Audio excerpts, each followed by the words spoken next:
పర్యావరణాన్ని రక్షించాల్సిన బాధ్యత ప్రతి ఒక్కరిపై ఉందని వనపర్తి జిల్లా ఎస్పీ రావుల గిరిధర్ అన్నారు. వన మహోత్సవ కార్యక్రమంలో భాగంగా జిల్లా ఎస్పీ గిరిధర్ జిల్లా పోలీస్ కార్యాలయ ఆవరణలో మొక్కలు నాటారు. ప్రకృతి జీవ మనుగడకు ఎంతో ముఖ్యమైనదని, ప్రకృతి తరువాతనే జీవకోటి భూమిపైకి వచ్చిందని విషయం అందరూ గుర్తుంచుకోవాలని సూచించారు. ఇక భూమండలంపై పెరుగుతున్న కాలుష్యాన్ని తగ్గించేందుకు, ప్రాణవాయువు అయిన ఆక్సిజన్ శాతాన్ని పెంచేందుకు, వర్షాలు పడేందుకు, విపత్తుల సమయంలో చెట్లు ఎంతగానో ఉపయోగపడతాయని తెలిపారు. ఇక భూమి మీద పశుపక్షాదుల నివాసం చెట్లేనని, మానవ జీవన విధానంలో చెట్ల పాత్ర ఎంతో ముడిపడి ఉందని ఎస్పీ రావు గిరిధర్ అన్నారు.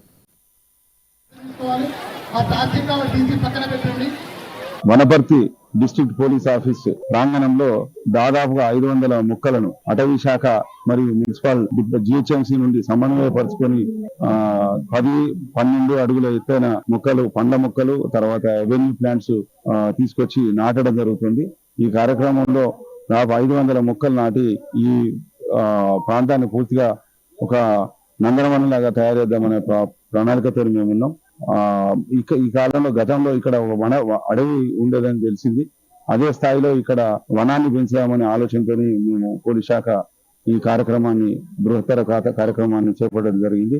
ఈ 75వ సంవత్సర వన మహోత్సవంలో పాల్గొనడానికి ఇచ్చేసిన అందరికీ, మరియు ఈ కార్యక్రమాన్ని నిర్వహింపజేసిన మా అడిషనల్ ఎస్పీ గారు రామదాస్ గారు, డిఎస్పీ వెంకటేశ్వరరావు గారు, వర్టికల్ డిఎస్పీ కృష్ణ కిషోర్ గారు, మరియు ఆర్ఐలు శ్రీనివాస్, అప్పలనాయుడు గారు, లోకల్ ఇన్స్పెక్టర్ నాగభూషణ్ రావు గారికి, ఎస్ఐలకు మరియు కానిస్టేబుల్లకు, ఏఆర్